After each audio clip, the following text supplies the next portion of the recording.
By looking at these numbers, it is not easy to tell which one is bigger.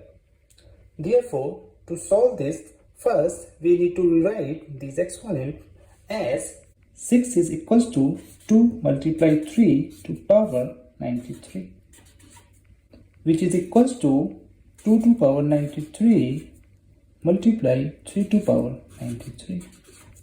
And here 9 is equals to 3 to power 2 to power 63, which is equals to 3 to power 2 multiply 63.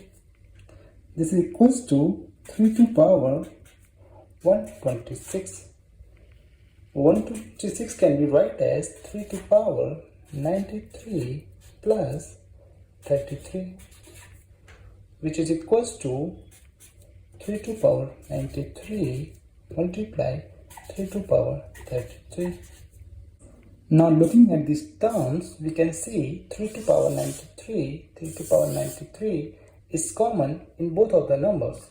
Therefore, the remaining term 2 to power 93 and 3 to power 33, out of them, whichever one is bigger, the number related to them is going to be bigger by themselves.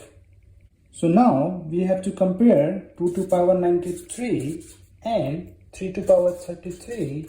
Out of them, whichever one is bigger.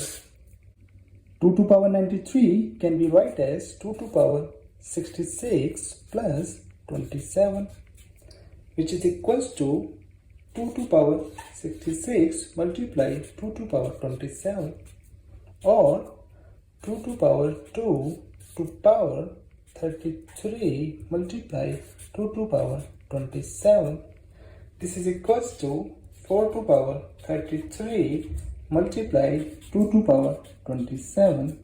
Now we can compare this term to this term, so we can clearly see 4 to power 33 must be greater than 3 to power 33. Therefore, 2 to power 93 is greater than 3 to power 33. Therefore, the number related to them 6 to power 93 is greater than 9 to power 63.